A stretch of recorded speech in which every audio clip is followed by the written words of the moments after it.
दोस्तों नमस्कार, मेरा नाम संजय मग्गू है और मौजूद हैं देश रोजाना के डिजिटल मीडिया मंच पर। एक बड़ी पुरानी कहावत है कि अगर किसी के साथ आपका दिल का रिश्ता हो तो फिर आप कितने ही बड़े पद पर पहुंच जाएं, आप कितनी तरक्की कर लें, वो रिश्ता हमेशा तरोताज़ा रहता है, वो भूलता नहीं है। कुछ ऐसा ही रिश्ता है नरेंद्र मोदी और हरियाणा का। आप इसे कुछ यूं समझें कि नरेंद्र मोदी की जो राजनीति चली है, जबकि वो राजनीति की मुख्य धारा में रहे, संगठन से जब वो भारतीय जनता पार्टी की राजनीति में आए, संघ से जब वो बीजेपी के अंदर हुए, तो वो हरियाणा के प्रभारी हुआ करते थे भारतीय जनता पार्टी के।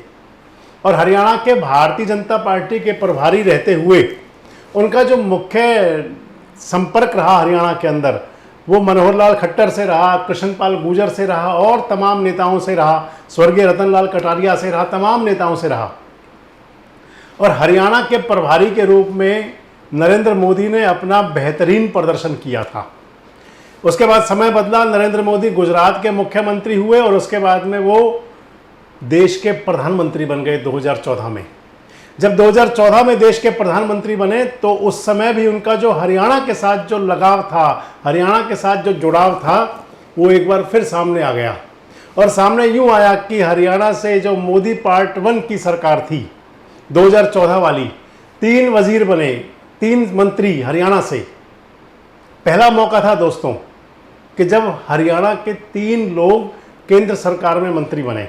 उससे पहले 2004 से लेकर और 2009 और फिर 2009 से 2014 2 टर्म सरकार रही थी सरदार मनमोहन सिंह की, लेकिन उसके अंदर ये वाला औरा नहीं था।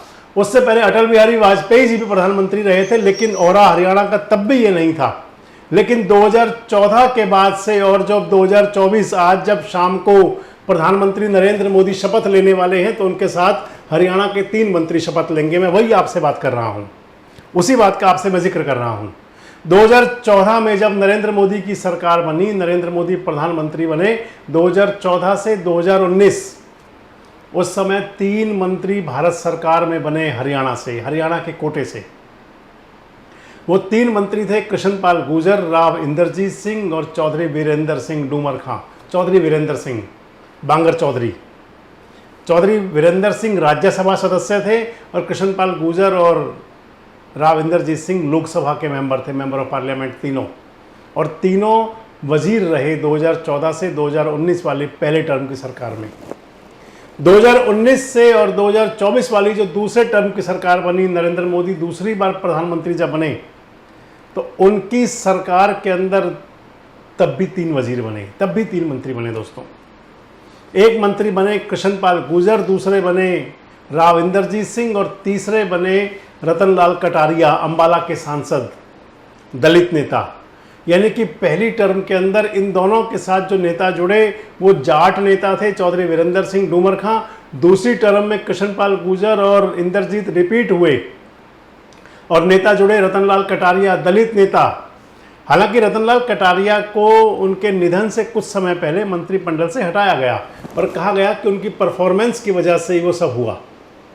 अब 2024 में आज नरेंद्र मोदी तीसरी बार प्रधानमंत्री की शपथ ले रहे हैं, हैट्रिक बन रही है उनकी। और यही रिकॉर्ड बन रहा है कृष्णपाल गुर्जर और राव इंद्रजीत सिंह का। एक बार फिर मोदी पार्ट 3 की सरकार में, जो पार्ट 3 की सरकार है, हैट्रिक सरकार जो है, इसके अंदर भी 3 मंत्री बन रहे हैं हरियाणा से, तीनों मंत्री। इसके अंदर जो 3 मंत्री अब की बार है, फिर वही कृष्णपाल गुर्जर और राव इंद्रजीत सिंह, इन दोनों की भी हैट्रिक लग रही है मोदी सरकार के साथ साथ। और तीसरे मंत्री बन रहे हैं मनोहर लाल खट्टर। 2019 और 2014 और 2019 हरियाणा के मुख्यमंत्री बने।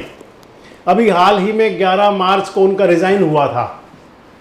अमित शाह ने कहा था कि मनोहर लाल खट्टर की बड़ी ऊंचाई मिलेगी मनोहर लाल खट्टर को, और अब की बार भी मनोहर लाल खट्टर भी कैबिनेट के वजीर बन रहे हैं और उनके साथ साथ कृष्णपाल गुर्जर भी और राव इंद्रजीत सिंह भी।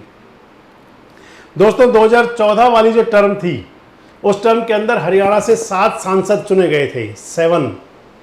7 सांसद बने थे, एक कांग्रेस के बने थे और 2 लोकदल के बने थे, इंडियन नेशनल लोकदल के।